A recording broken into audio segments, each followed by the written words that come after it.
two that I've not met in person. So I'm Mike Parks, and this is Reasonable Faith Chicago. We do these meetings once a month. We have a different speaker each month. And I would just say, if you are interested in joining this, it's Reasonable Faith Chicago, but you can be anywhere in the age of Zoom meetings. Email me. This is kind of a longish email, but email me at Reasonable Faith Chicago North, of course, all one word, at gmail.com. Reasonable Faith Chicago North at gmail.com. So having said that, let me introduce our speaker. We've got a treat in store for us tonight. Our speaker is Dr. Sarah Salviander. Sarah is an astrophysicist. She's an author and a Christian apologist. She received her PhD in astrophysics from the University of Texas at Austin and remained there as a researcher for several years, specializing in the study of quasars and supermassive black holes. She's the author of several peer-reviewed journal papers and a comprehensive astronomy and astrophysics curriculum. She's also contributing author to the book, The Story of the Cosmos, How the Heavens Declare the Glory of God. And I'll just hold this up as to show you the book. The chapter that Sarah wrote is God, Black Holes, and the End of the Universe. It's really a great book, and it's got, I think, just wonderful illustrations in this too, Sarah. And by the way, the one of the co-editors, Daniel Ray, is going to be one of our future speakers sometime in the spring next year. So that's coming up. So Sarah was a lifelong atheist and became a theist as an undergraduate physics student, when she came to believe that the universe was rather too elegantly organized to be an accident.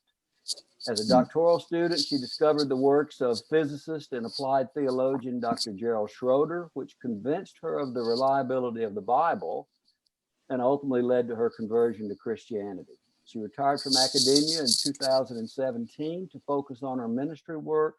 She now spends most of her time writing and lecturing on topics of science and religion, but remains active in science research at a small private astrophysics institute. And I would say she is also a force for good on social media. And I don't know how often you hear that said, but we were just chatting before and I just see some folks here in the waiting room, so I need to pay attention to that. We were just chatting before before opening up the waiting room. Sarah has almost 25,000 followers on Twitter. And she's putting out really, really good material on Twitter. So those of you that use social media or use Twitter, I would definitely encourage you to check out Sarah. She's at Sarah Salviander, all one word. The talk tonight is entitled Genesis 1 and Modern Science. And I'm sure you all, like myself, you're always here. Science and the creation story in Genesis is just incompatible. That you can't believe one and believe the other. And I would tell you that get ready to hear that debunked, because that's what Sarah's talk is tonight. Her talk will be somewhere between 45 minutes and an hour, and we'll open it up for Q&A afterwards. So feel free to engage with Sarah on anything that you'd like further clarification on. Sarah, anything that I missed in terms of introduction? No, that was well done. Okay, thank you. Well, so I am going to turn it over to Sarah, and Sarah, the floor is yours. All right, let's see if we can get the slideshow going here.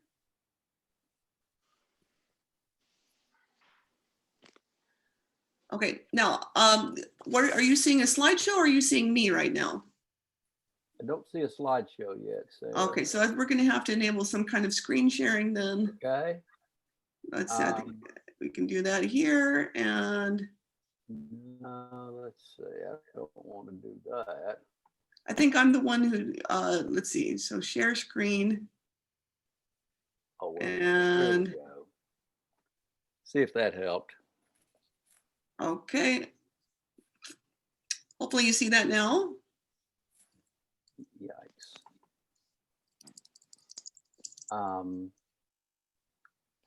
Okay. Yeah. I'm not exactly sure what's going on there, Sarah. And oh, here we go. Let's see. There we go. Oh. All right. There we did it. Okay, now I want to make sure that you're seeing the proper screen. It looks like the right screen. Genesis 1 in modern science. Okay.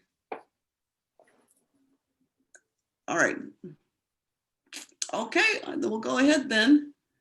All right, Genesis 1 in modern science. Okay, so let's just dive right in. Okay, so like Mike said, and just I want to make sure you can hear me fine. Yep, I can. Good. Okay. So often when I post about Genesis and science on Twitter, I get responses like this. In what kind of drug-induced alternate world does Genesis align with science? Genesis is the polar opposite of science. And then this is my favorite, people who tell me that my degree needs to be revoked because I believe Genesis is consistent with science. And so it just on and on and on. It's a common refrain. And of course it comes from, ultimately, from people like the new atheists. And here's Richard Dawkins in his book, The Blind Watchmaker, saying, the Genesis story is just one that happened to have been adopted by one particular tribe of Middle Eastern herders. It has no more special status than the belief of a particular West African tribe that the world was created from the excrement of ants. And so here, he's really trying to trivialize all creation stories and then throw Genesis in there, guilt by association. It's completely non-scientific. And then here we have Sam Harris in his book, The End of Faith. We should be humbled, perhaps to the point of spontaneous genuflection, by the knowledge that the ancient Greeks began to lay their Olympian myths to rest several hundred years before the birth of Christ, whereas we have the likes of Bill Moyers convening earnest gatherings of scholars with a high purpose, you can hear the sarcasm here, of determining just how the book of Genesis can be reconciled with life in the modern world. Now, anybody who knows anything at all about biblical history can scoff a bit at this, because the Greeks perhaps did begin to lay their Olympian myths to rest, although in Paul's time they certainly hadn't. But we know that they embraced Christianity wholeheartedly after that. And so I'm not sure that he understands history very well. But I have to wonder, people who make these claims about Genesis, saying that it's not scientific, that it's the polar opposite of science, how many of them have actually read Genesis 1? Actually read it and thought about it and compared what it says with the scientific record? And I would guess not many. And of those who have, their main objections tend to be very trivial, to minor quibbles, which we can talk about later.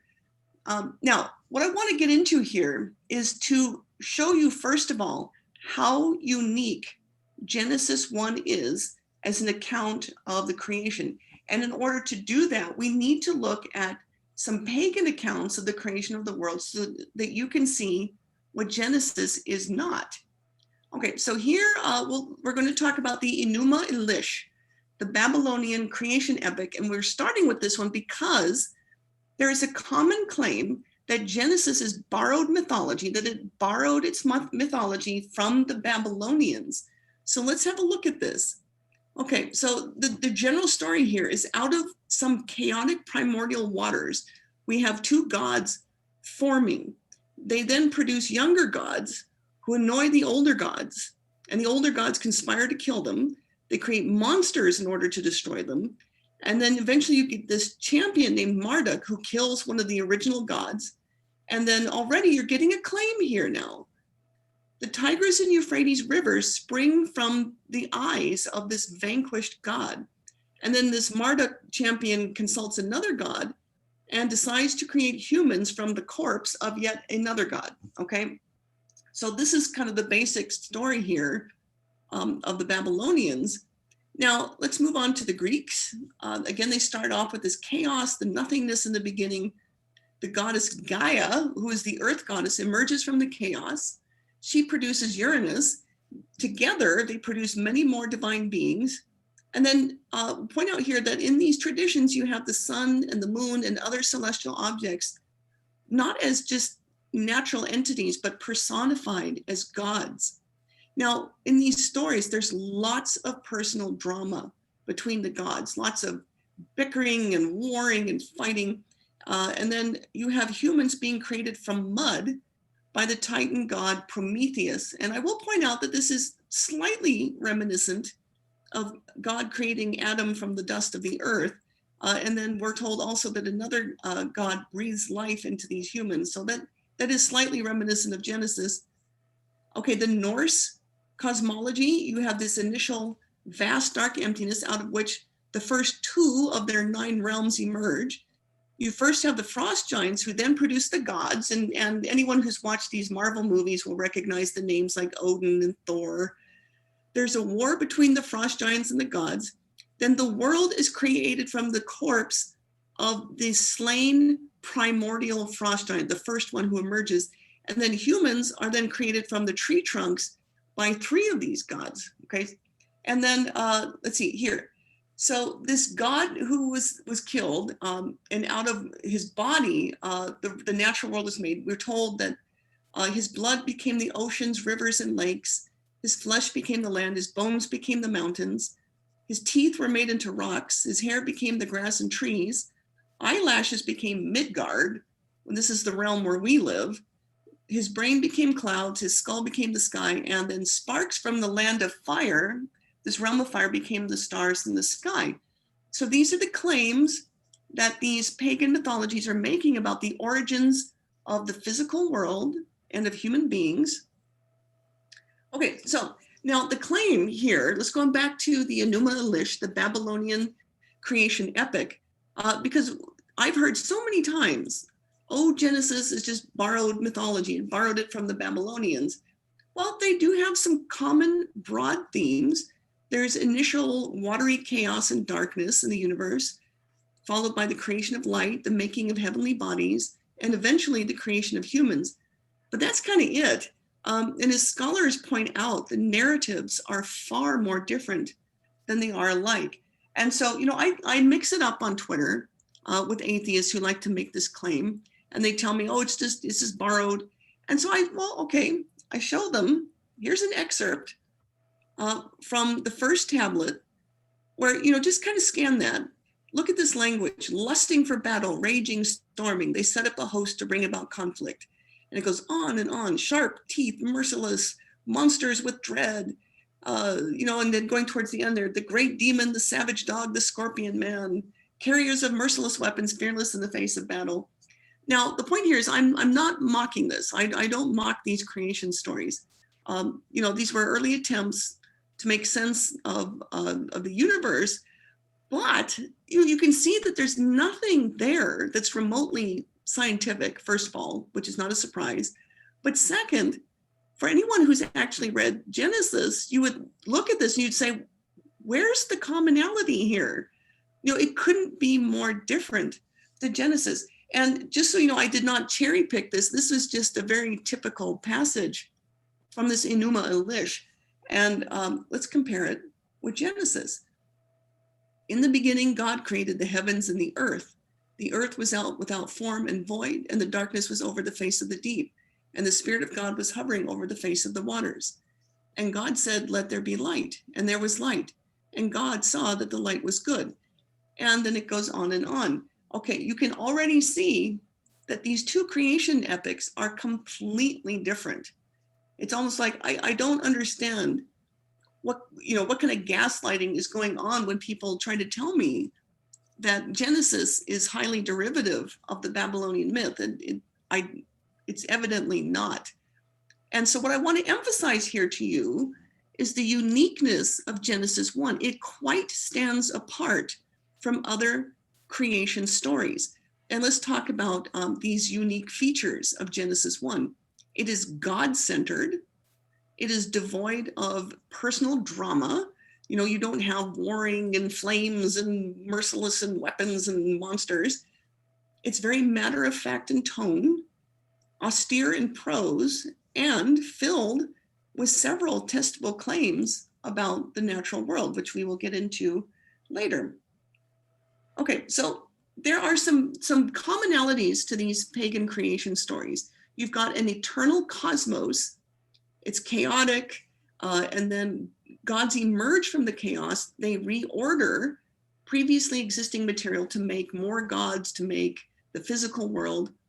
Natural entities are often made from the body parts of dead gods. And then you have celestial objects like the sun and the moon being personified by gods. Compare that with the basic claims of Genesis 1, where you do not have an eternal cosmos. You have a universe that is created ex nihilo, from nothing. God creates and makes new things, and he makes natural entities like planets and people from the raw material of the creation of the universe. And it emphasizes that celestial objects are not gods to be worshipped. They are made things, made by God with a purpose. Okay, so now here, and I posted about this recently on Twitter with a challenge to skeptics. So if we look at the outline of Genesis, let's just break it down to the bare elements of Genesis. Let's not even worry about the age of the universe issue. Let's strip that out. Let's not worry about the length of a day or any of that business. What are the claims here? We're told that the universe is created from nothing. We get the appearance of the earth, and then on the earth, we get continents, then oceans, then the appearance of the first form of life, which is plant life that emerges from water. We get aquatic and flying creatures. We get a burst of animal life, all according to their kind. We get mammals, and finally, we get humans. Now, my challenge to skeptics is, what about this is unscientific?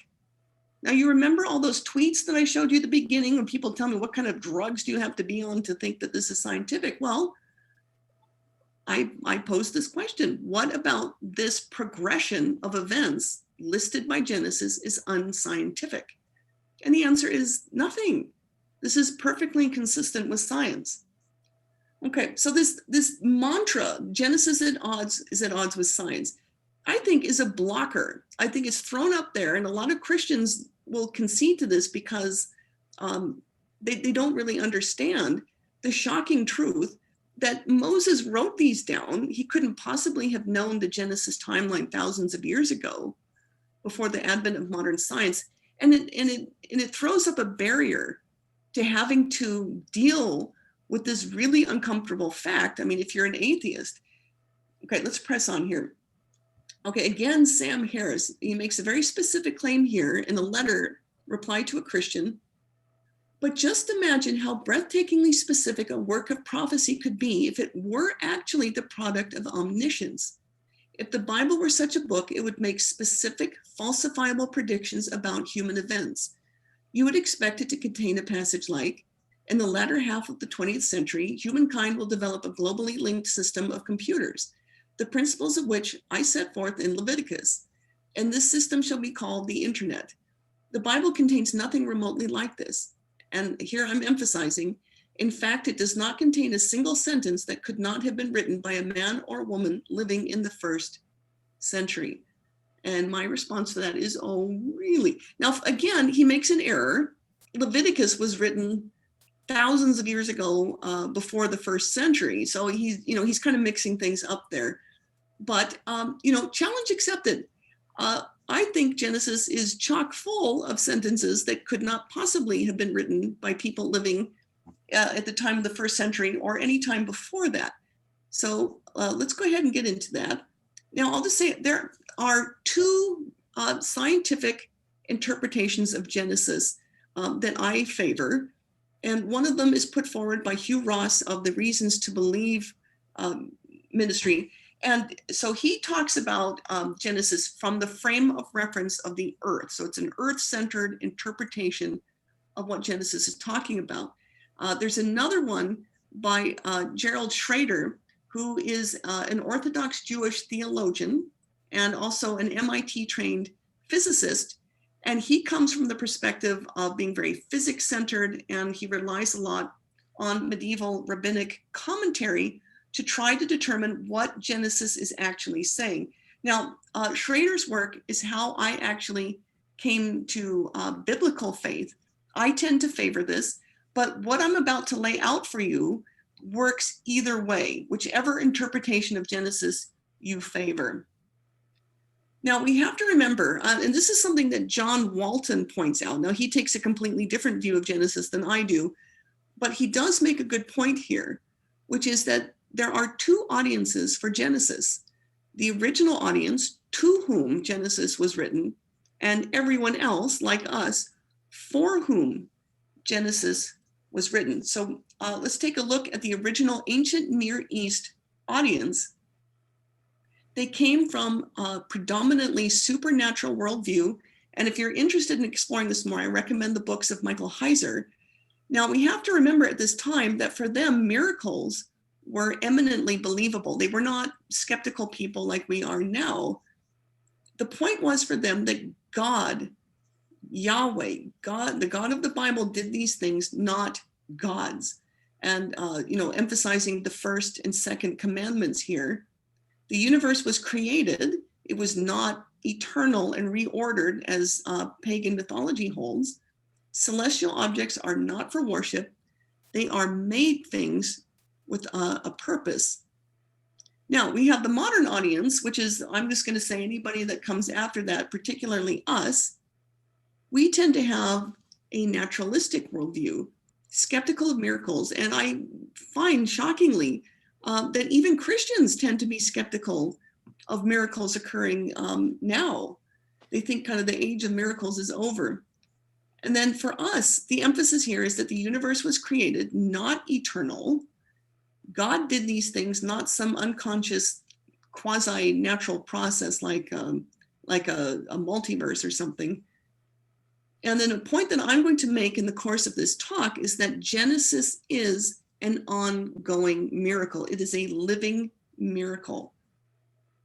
And let's talk about the miracle of Genesis 1. So first of all, unlike these other creation myths where we're told that natural entities are the products of basically of corpses of gods, how would you ever test that mountains come from, say, the bones of gods? Genesis, on the other hand, makes very testable claims. And I'm just going to give you the punchline. All of them are true, and all of them are in the correct order. Okay, let's go through the chronology here. Now, at this point, I would encourage you to open up the Bible app on your phone, or open up an actual physical Bible and follow along with me. What I'm going to show you here are the scientific interpretations of several of the passages in Genesis 1. So this is the corresponding scientific statement that you would make, that you would say, this goes along, for instance, with this here, Genesis 1:1. Okay, this goes along with the scientific statement that the universe has a beginning. Okay, and again, also, not only that it began to exist, but that it was created. Okay, it was created from nothing. It didn't emerge from some eternal state. The earth did not initially exist. Okay, that is a scientific statement. The universe was initially empty of matter. Now remember, I'm coming at this from a physics point of view. And I'm writing a book that includes a chapter about this. I go into quite a bit of detail. But you can read Gerald Schroeder's book, The Science of God, to get some sense of this.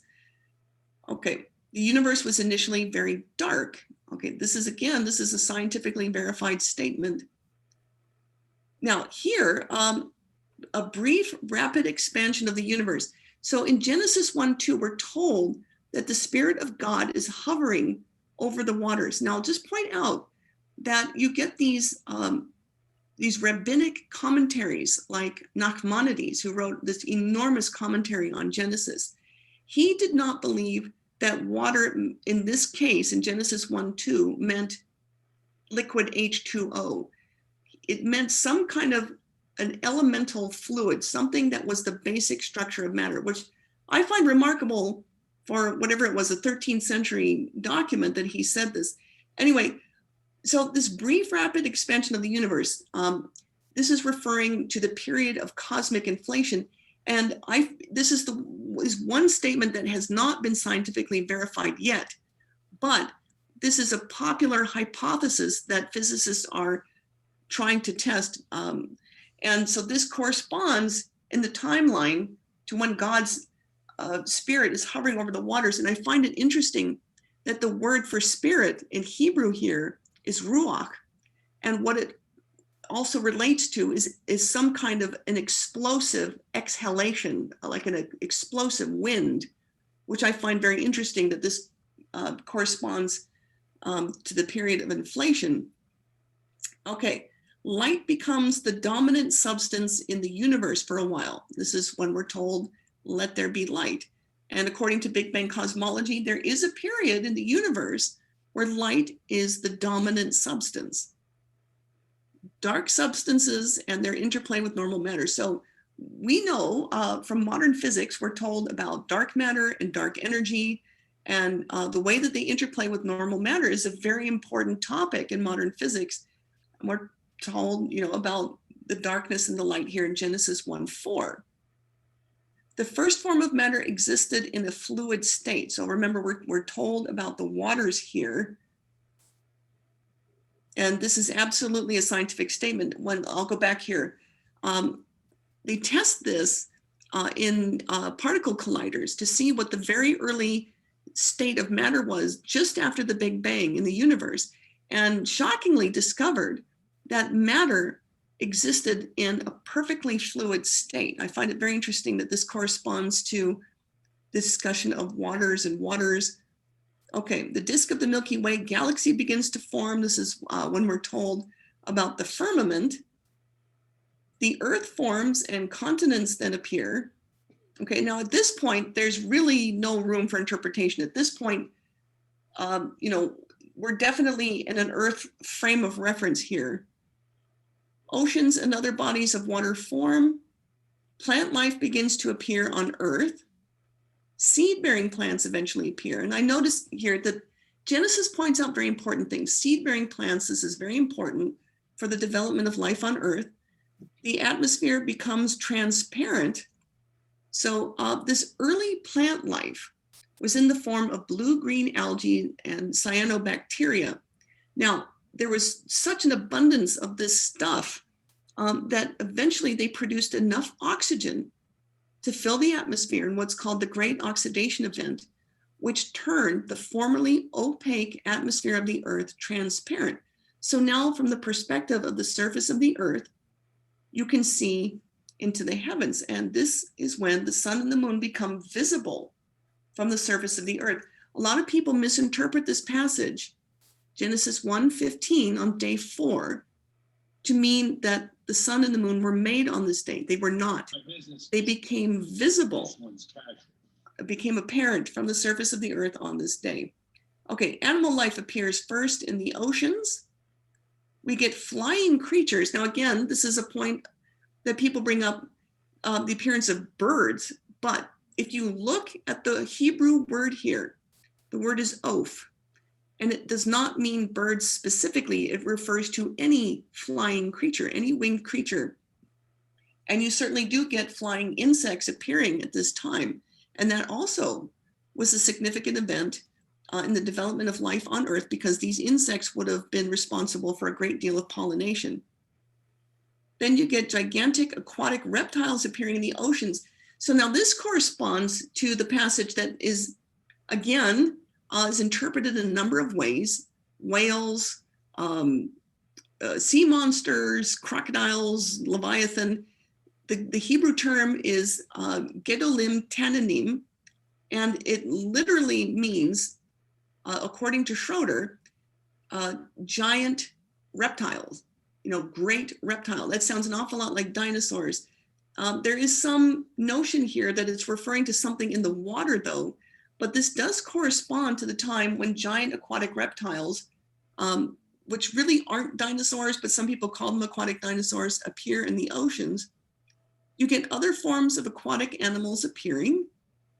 You get other winged animals appearing. So there's, you've got winged insects, you've got birds, you've got bats.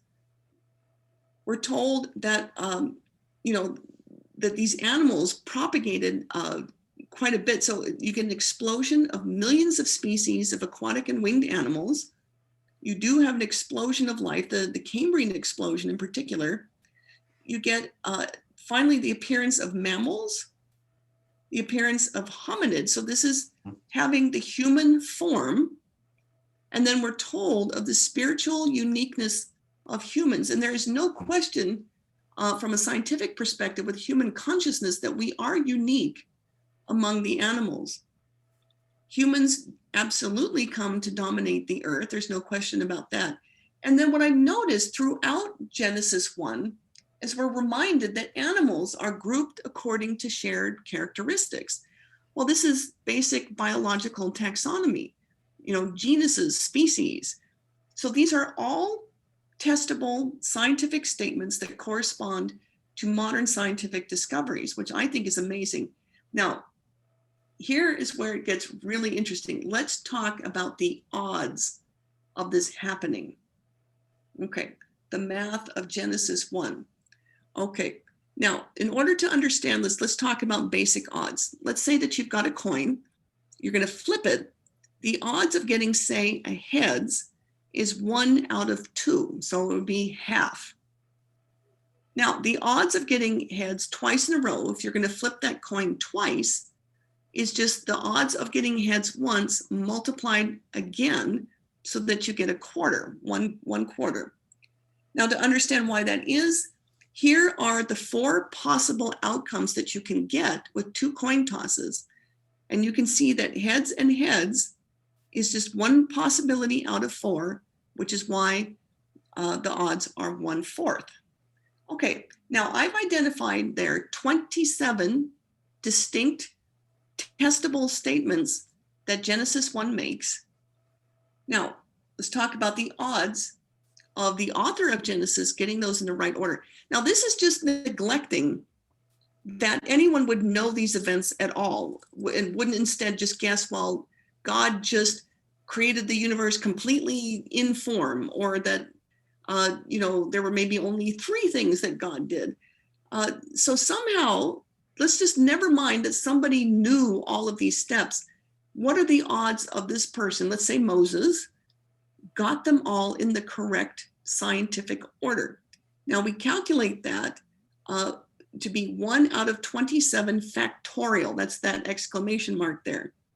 And what that means is 27 times 26 times every number down to 1. Now, as for why that is, you can imagine that you've got each event of Genesis 1 that I've listed written down on a slip of paper, which you turn over. You mix them up.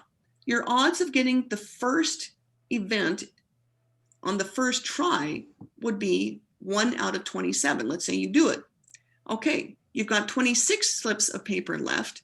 Your odds of getting the second event on the second try would be 1 out of 26. And so you can see how it goes on. The next one would be 1 out of 25. You multiply all those together. That's 27 factorial. Okay, if you want to see what the odds are of getting those 27 events in the correct order, it is this absolutely ludicrous number. I think this is 1 out of, 10 octillion or septillion? Let's see, 1, 2, 3, 4, 5, 6, 7, 8, 9. Okay, I don't even know. It's just a ridiculous number. Now, let's put that in perspective, because that's just such a large number, I think we can't even really relate to it. So now, because I live in Texas, this is the Texas Lotto here. Now, let's say that you decide to play the Lotto here.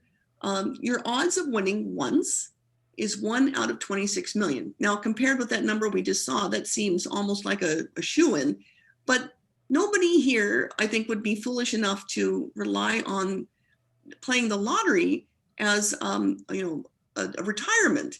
Like you're going to make a living off of this. It's just why?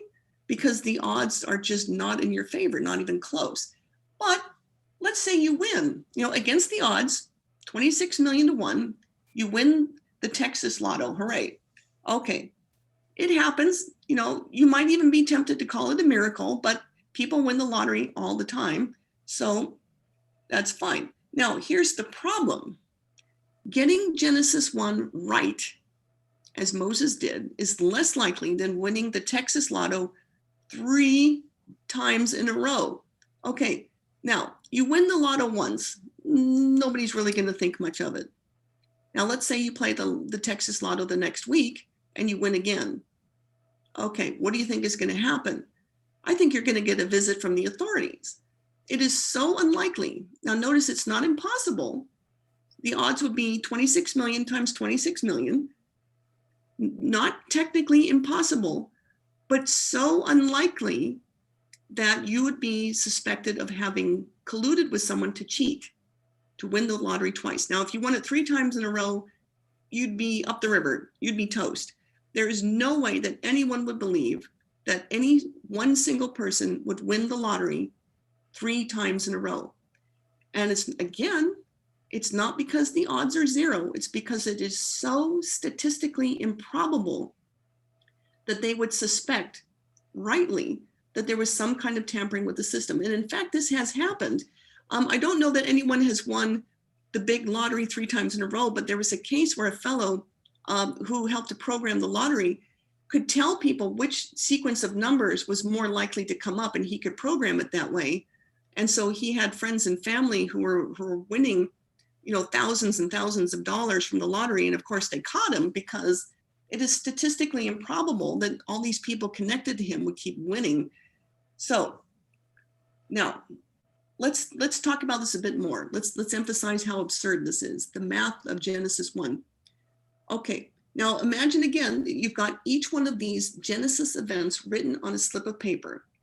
You've turned them over, you've mixed them all up, and now what you're going to try to do is figure out how long it takes, how many tries to pick up each slip of paper in the right order, all in one go. Let's see what it would take. Okay, let's say that you're going to employ 1 billion of your closest friends to do this. And you all are going to do this at a rate of 1 slip turned over per second, 24 hours a day, 7 days a week. How long would it take before you would have a reasonable expectation of getting Genesis events all in the right order by chance? Well, unfortunately, it would take you the entire lifetime of the universe. 14 billion years of 1 billion people turning these slips over every second in order to expect that one of those people would do it in the right order purely by chance. Okay, now that is quite extraordinary. I think this is kind of hammering home between the lottery and how long this would take, how unlikely it is that anyone could do this. Okay, now let's put it this way. Since this is reasonable faith, and I really like how Bill Craig, when he talks about the fine-tuning argument and how he said, okay, what are the explanations for the fine-tuning argument? Okay, it's chance, necessity, or design. Now, if you eliminate 2 of those, the other one, however remarkable, must be true. So let's do the same sort of method. Here are the possible explanations for how anyone could have gotten Genesis 1 right. The Bronze Age people of Moses' time had as advanced scientific knowledge as we do in the 20th century, in the 21st century. Moses just got really lucky. He just happened to guess correctly, or divine revelation. Now, I think we can just very reasonably rule out the first 2 explanations. If the Bronze Age people had that kind of advanced scientific knowledge, boy, they sure did not let us know in any other way. These were very primitive people, as Sam Harris likes to keep pointing out. I think we've pretty much eliminated option number 2. The odds against guessing correctly are just so incredible that really all we're left with is that it was divinely revealed to him, that this was knowledge that came straight from God. And for this reason, I tell people that Genesis 1 is a living miracle.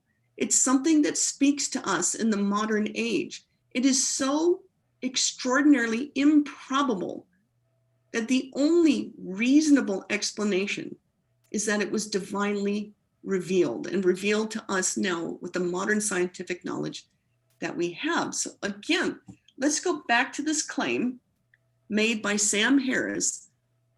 The Bible does not contain a single sentence that could not have been written by a man or woman living in the first century. Well, no, it's just completely untrue. How could anybody had possibly at that time known that the universe was created in a progression to know 27 of those key elements of the development of the universe and to get them in the right order? It's simply not true. And on this basis, and I'm going to be emphasizing this in my book, it is time for Christians to push back against this ridiculous claim that Genesis 1 is unscientific. And we can push back with reasons and facts. Now, here's something that I admonish my followers with all the time on Twitter. Never, ever take anything your critics say at face value. Always investigate it.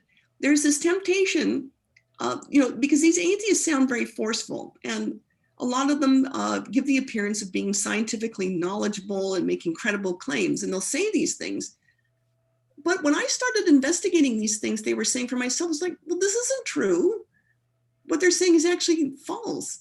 And come to discover that this Genesis at odds with science claim is a particularly dumb lie when you actually look at it. So if you take nothing away from this talk except for never ever take anything critics say at face value, you'll have gotten your money's worth here. Anytime they make any sort of biblical criticism, investigate it, okay? This comes straight from Paul the Apostle, 1 Thessalonians 5:21. Test all things, hold fast what is good. This is precisely what he's talking about. Test it against scripture, test it. If, they're talking about Genesis, go to Genesis, read it, and you can see right away that these things that they're saying are absolutely untrue.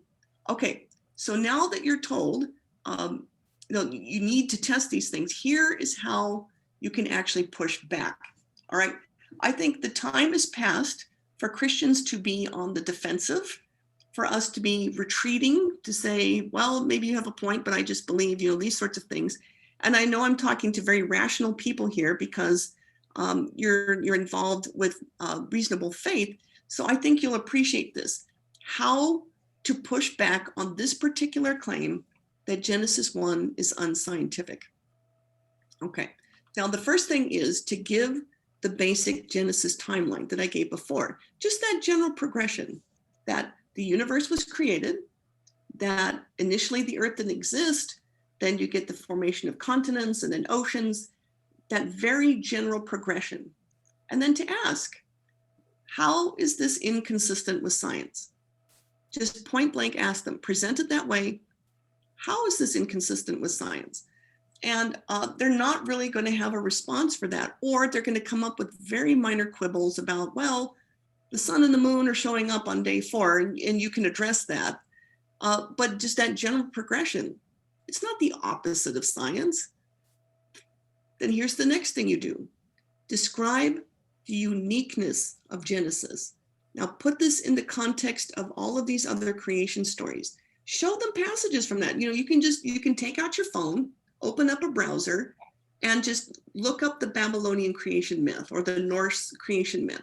Show them parts of it, okay? And then show them Genesis 1. Then you can give them the detailed Genesis narrative like I just did, whether you do that sort of physics-based one that I quoted from Schrader, or whether you do the Hugh Ross one. Just give them that narrative, okay? Here's what these passages in Genesis are actually talking about. Then ask your critic, how could anyone know those things thousands of years ago in the Bronze Age? They always like to say this, oh, it's a Bronze Age myth, these goat herders. Okay, fair enough. Let's make these people as primitive as you want in your mind. How could anyone have known those things at that time? Okay. And again, these questions here that I'm highlighting, don't back off on that. And I say here that, I think we should be very firm, in the spirit of 1 Peter 3:15. We're giving reasons. You can do this absolutely respectfully. You can do this in a kind and loving way. But I think it is time for us to be very firm, to not let people try to wriggle out of this, to not let them try to shift the goalposts or to change the direction of the questioning, but just to press them. How is the Genesis timeline inconsistent with science? How could anyone have known these dozens of statements and get them in the right order if they were just these ancient Bronze Age goat herders? Explain to them the odds of getting those statements in the right order. And here again is where you can whip out your phone. Every phone has a calculator app on it. And then just do that calculation, that 27 factorial, and then show them that ludicrous number, explain the odds, and then do that wonderful thing that Bill Craig always does, where you lay out the only possibilities and tell them, okay, well, what's the explanation and what is the most reasonable explanation here? Okay. And don't relent. I think you can do this in a kind and loving way. But it's time, like in this boxing picture that I hear, it's usually, it's us Christians who are up against their ropes and taking a beating. But what I'm trying to impress upon you here is that we now have the scientific knowledge and an understanding of the meaning of Genesis that, we can be the ones throwing the punches and have the atheists against the ropes, metaphorically speaking here, that the evidence is on our side, and that we can turn the tables and push back. But you've got to start asking these questions and demanding some kind of a reasonable answer. And they won't be able to come up with one. And you'll just say, I'm sorry, but whatever they come up with, I just can't believe that. It's not reasonable enough. Okay, so let's go into a summary here. And so here's what I hope you take away from this talk, is that Genesis is a unique creation story. It really stands out in the collection of the world's creation stories. Again, we're not mocking other creation stories. These were all attempts to try to understand the origin of the world, of human beings. But, you can see that they fall well short of any kind of scientific explanation. Genesis also stands out in terms of its style. It's very short. It's very to the point. It's very austere. It's totally lacking in drama. It is just straight up, here's what God did, and it was good. It is remarkably consistent with science. Even the quibbles, there are wonderful responses to these little kind of tidbit sort of criticisms that people have. And if any of you want to ask about that, I can certainly address those. But the point here is, given the odds, that Genesis 1 is a living miracle. It's like I tell people, you want to witness a miracle right now, open your Bible to the first page and start reading. Okay. And the Christians must push back with reason and facts now at this point. It's long past time that we need to start doing this. And I'll just tell you, this idea of Genesis 1 being a living miracle has practical benefit as well. For me personally, the times in my life, which thankfully aren't very often anymore, when I start to feel maybe some doubts, if I'm having a really hard time, if I'm, overwhelmed and depressed, and you think, oh, where's God? Is he really there? And I've gone back to Genesis and reminded myself that it is such a miraculous thing that absolutely the best explanation is that God exists, and it has reinforced my faith, and it brings me back to Scripture every time. So I think this is a really important point here. And boy, I think we wrapped it up pretty quick here. So this is the summary. And at this point, I am happy to address any questions that you have. Thank you, Sarah. That's so good. We all need to do a better job at pushing back. We've got the truth on our side. And we just we need to always remember that. So thanks for a really good talk. So folks, we're going to open it up to questions. Most of you are muted. You actually joined the meeting on mute, but why don't I just say, if you've got a question, just speak up, and if we find that that it's a problem doing it that way, we'll go to Plan B. But I'll be quiet and just let you all ask questions.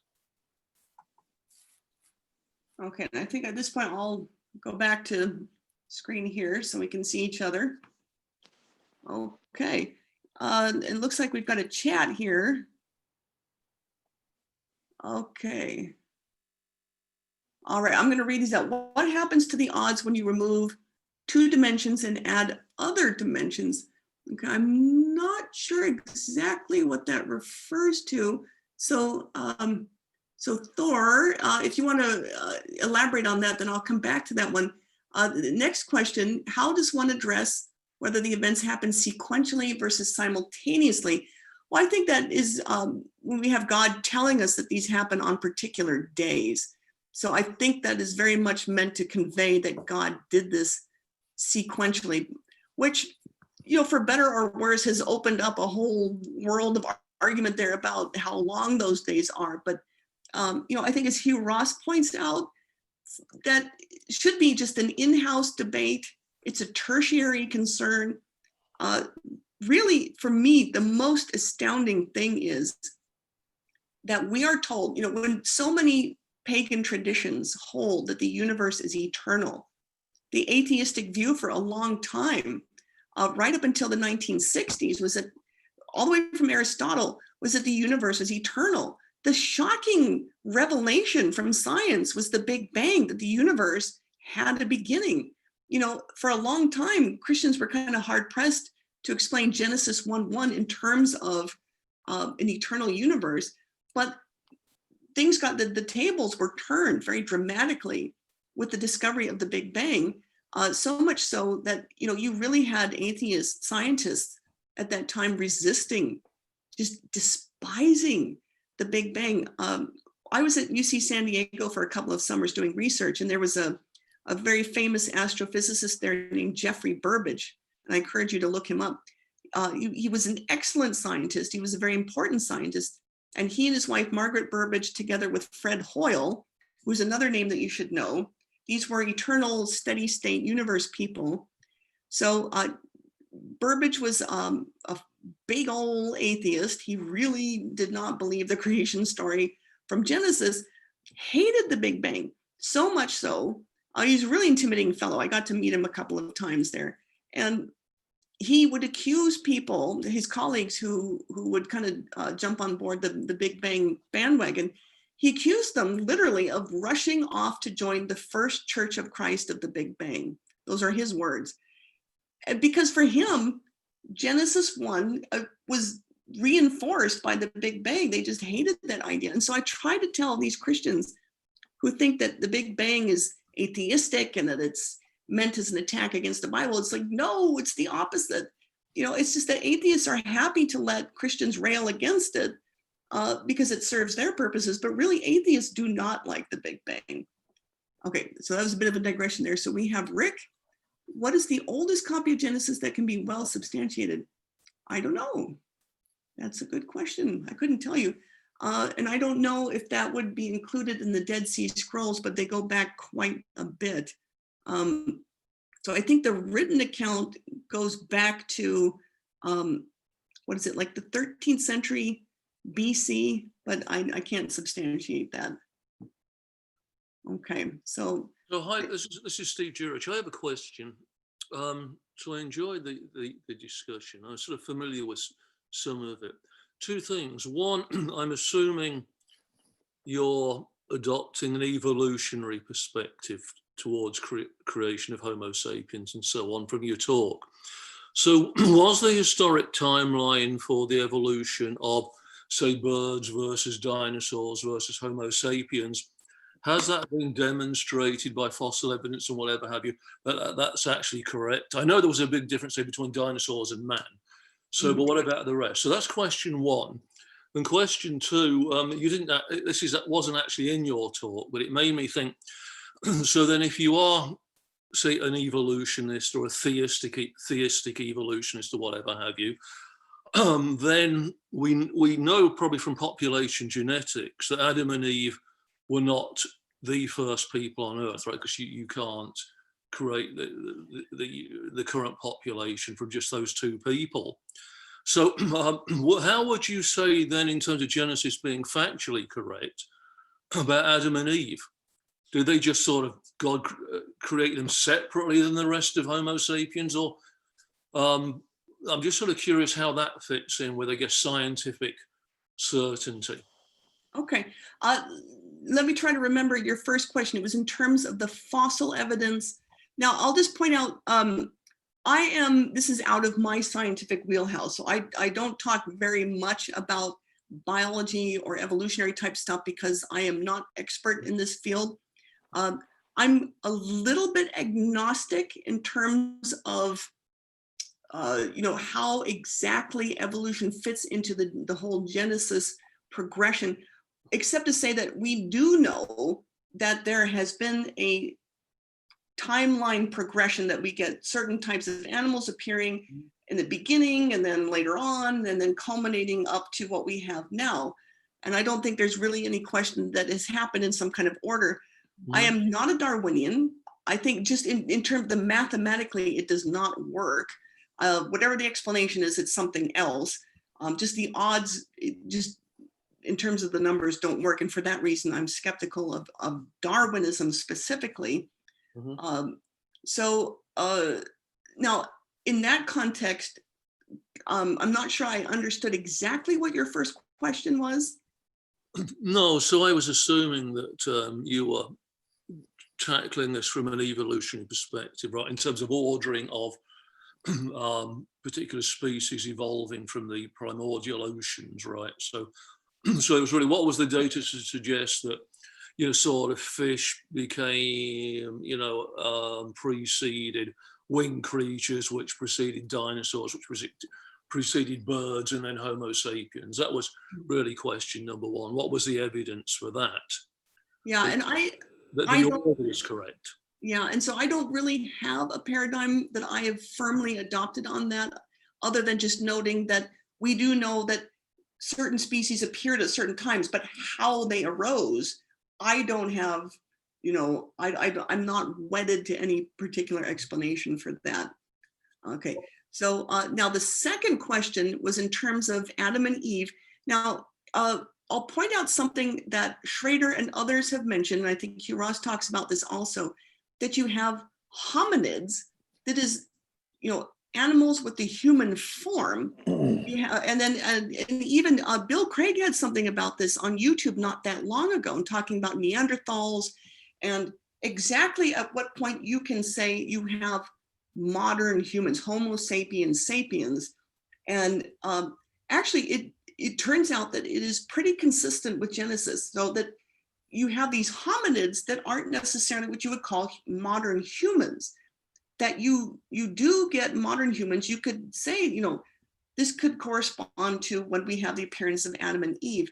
And what I find kind of interesting is that I've got my shelf, I'm looking at it now, Maimonides' Guide for the Perplexed. So this is one of the commentaries, the rabbinic commentaries that Schrader invokes, and how Maimonides talks about how, well, yeah, there were these pre-Adamic hominids. They weren't what you would call, Adamic humans. And he said, in fact, they were capable of quite a bit of mischief. And it kind of solves the problem of, for instance, who Cain was afraid of when he was expelled after murdering his brother. And so it turns out, in terms of modern humans, not just this hominid form, that I think you can make a case that this corresponds to Adam and Eve, and recognizing also what Schrader pointed out, which is that what really distinguishes modern human beings is the human soul, consciousness, human consciousness, which surprisingly is a relatively recent thing that has emerged in human history, like this. And Julian Jaynes is someone to look up. Jaynes is an interesting person to look up, and he's a fellow who talks about the origin of human consciousness being fairly recent, like we're talking thousands of years ago, which kind of roughly lines up with the Genesis timeline of Adam and Eve. Now, I'll just kind of wrap up this part by saying also, I wish I could give you more detail, but there was a recent study done where somebody figured out, they did a computer simulation, could you start with two human beings, a man and a woman, and have the sort of genetic diversity that we have now arise from these people? And we're surprised to find that, yes, you could get this. And so it moves Genesis into the realm of scientific plausibility in terms of Adam and Eve. So I wish I could speak more definitively on that. It's out of my area of expertise, but what I have seen shows that I don't think there's a real problem there at all. Hey, Steve, let me add one thing. There's a book, and you may have read it already, but I would recommend it if you haven't, and anyone interested in this topic. The author's name is Josh Swamidass, and the title of the book is The Genealogical Adam and Eve. Fairly new book, really a good read, and it speaks to just the question that you were asking.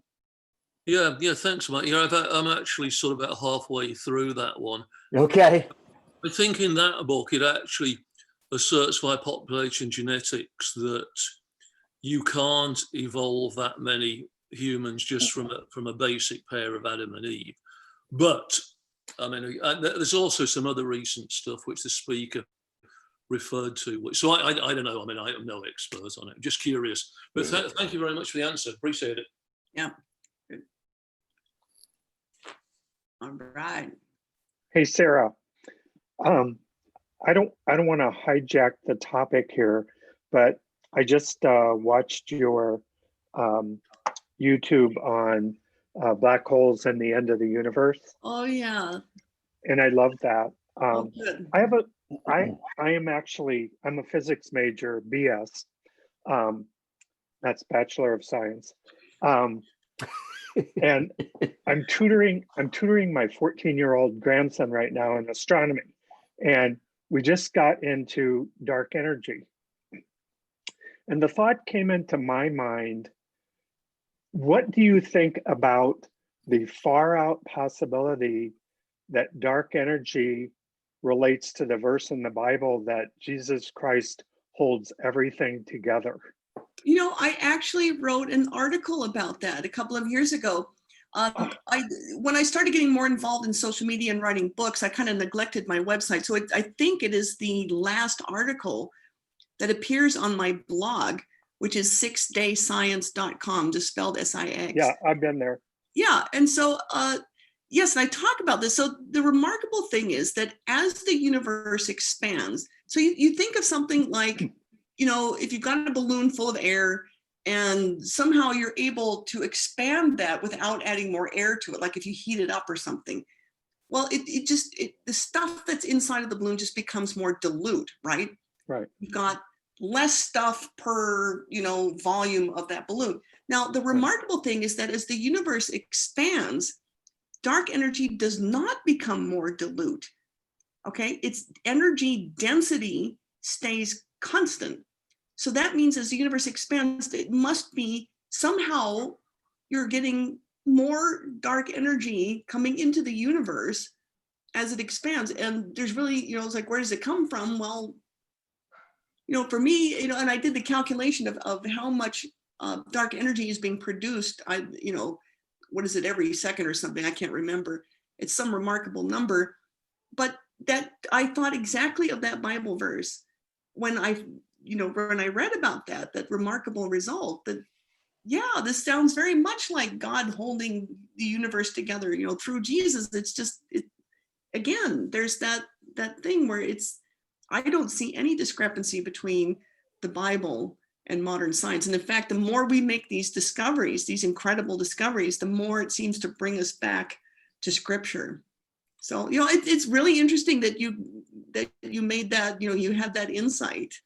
Yeah, I didn't read that article, but I'm gonna. Yeah, very good. That makes me feel like I'm, not way out in left field either. Me either. Me too. Very good. Isn't the Holy Spirit amazing? Yes. Yes. Nice. Okay. Well, then I think, yeah, maybe you and your grandson can read that article and let me know what you Yeah. think of that. Okay. All right. We got some good questions here. I appreciate your Twitter feed too. I Thank just you. got hooked into it, and through Lee Strobel, who was a teaching pastor at a church I used to attend, and so Okay. I'm following him, and I saw that he retweeted some of your stuff. Yeah, so he started following. I was so honored, to have somebody that stature to start interacting with me like that. And so, yeah, that's great. Yeah, I have a lot of fun on Twitter. I like to mix it up and make bold statements. You sure do. It's time for that. All right. Do we have any more questions? I don't know if Thor got back to us. Well, not a question, maybe as much as a comment, or that you like to work the odds or whatever. That I'm sure God wasn't finished with only creating this terra firma that we populate right now. What are the odds that you would find something of similar nature among the whole universe as it continues to expand? Okay, so another Earth kind of system is what you're talking about? Yeah, and even beings that operate on a different system. We humans exhale CO2, or that, as we inhale oxygen. Reverse that process, and you can have life Okay, yeah. operating in the opposite realm. So I'm always one that looks at the other side, very optimistic or whatever that. But I don't have any odds or that on what the likelihood is of. I don't either, except to say that it would pretty remote. Hugh Ross, this is more his kind of thing, where he talks about all of the things that have to be in place in order to get at least the kind of life that we would recognize, earthly type life. And just, he's identified, I think, something like 1,000 different parameters. Now, some other scientists say that, he's being a little too speculative, but what I think he's doing is just kind of widening things out and showing these are things we should keep in mind as parameters that could factor in. So I'd say the odds are extraordinarily low for us to find something like that, unless, God wills it, and of course, he can do whatever he wants. So mathematically, I couldn't really give you a definitive answer, but just in terms of by chance, pretty low. I just can't believe that he stopped. Yeah, and the kind of remarkable thing is, I use that word a lot, but there's two possibilities. Either we're all that exists in the universe in terms of life, or there's other life out there, and either one is kind of crazy if you think about it. Either option is amazing. I don't know which one it is. Well, You'd have to scratch your head to wonder why the Son of God would come and die on our planet if there were others. Did he go and die on every planet? Right. I don't know if any of you have read C.S. Lewis's Space Trilogy. Yeah. And he talks about this, that he speculated about spiritual life on other planets and how they were uncorrupted, and how only the Earth was under siege. That's why they call it Earth, the silent planet. But it was just kind of some interesting speculation about that. What if there's other life out there, but it's not fallen, right? Satan hasn't corrupted it. So it's kind of. Was that you that have to Paralandra? remember we're all so humans. out of the We silent do planet, our things as Paralandra. human aspects. That hideous strength. That hideous strength, yeah. Sorry, Yeah. I talked over somebody. Anyone else setting on a question?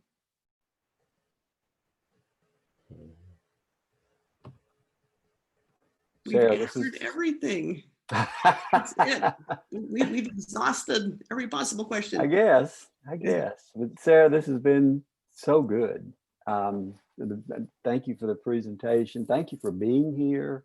My pleasure. Yeah, absolutely. Thank you for just your ministry. I mean, just if you go on Twitter and go to Sarah, follow Sarah at Sarah Salviander.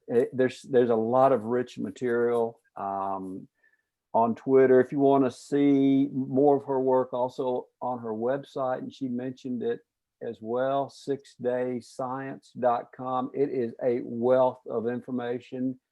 Sarah called it a blog, but it seems like way more than a blog to me. But it's really good, Sarah. Yeah, I wish I had more time to keep writing articles, but I'm writing books now. Well, and if any of you want to interact with me on Twitter, that's why I'm there. I'm quite happy to answer questions or just converse. One last question, Sarah.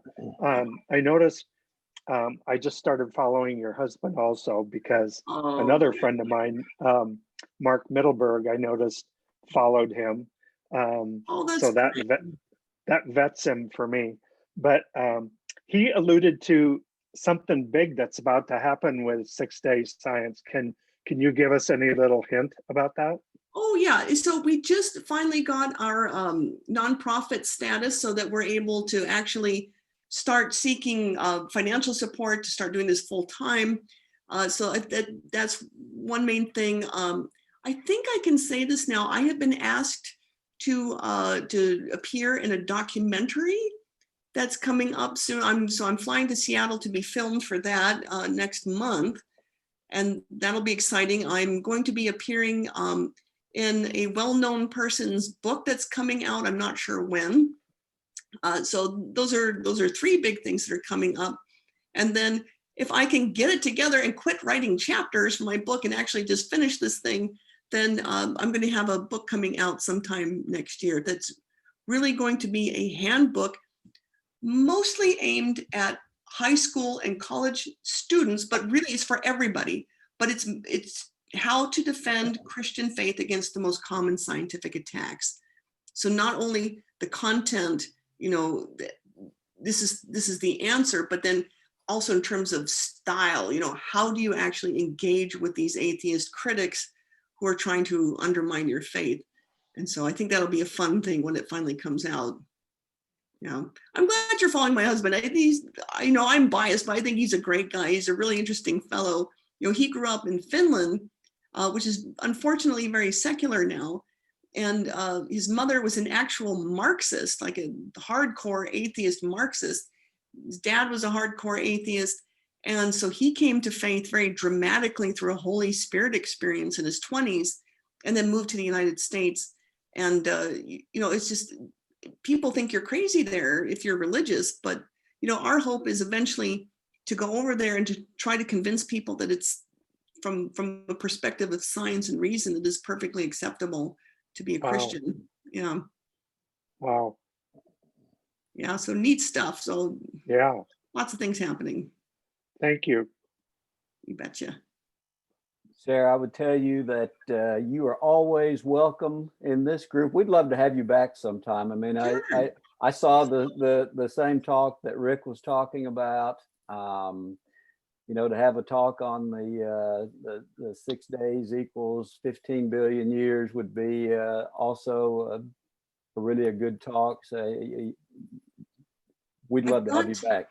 I've got to figure out how to get that one under an hour, because right now it's like an hour and a half talk, and it just exhausts people. So if I can figure out how to shorten that and still make it understandable, I just find that fascinating.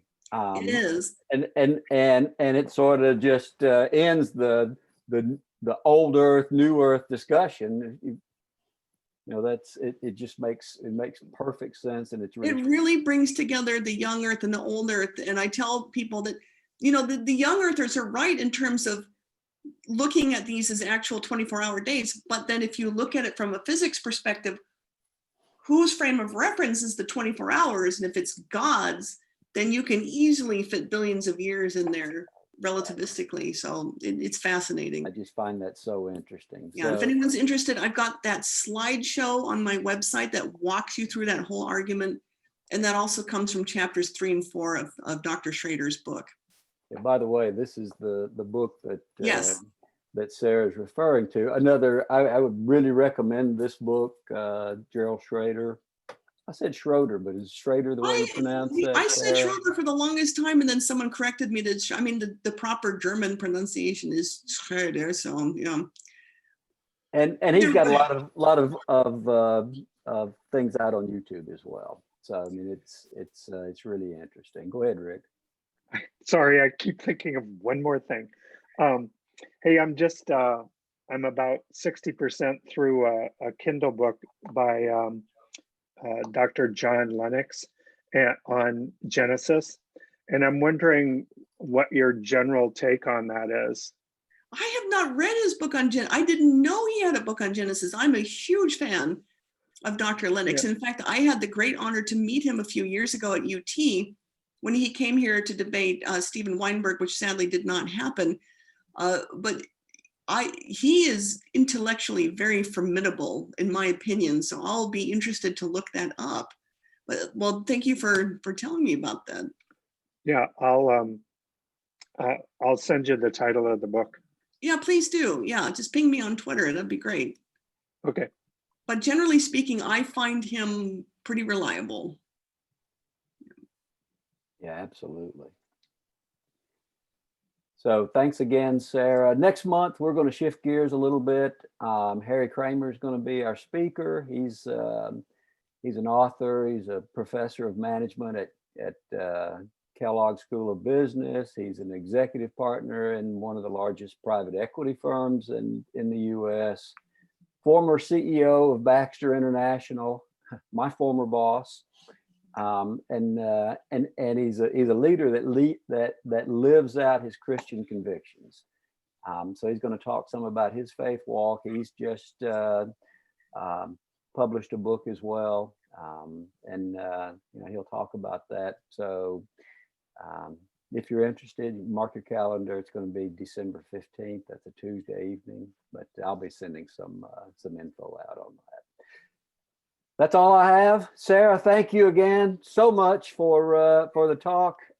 We are very appreciative and would love to have you back sometime. You betcha. Thank you for having me. Everyone have a good evening. Take Thanks care. for joining. Bye-bye.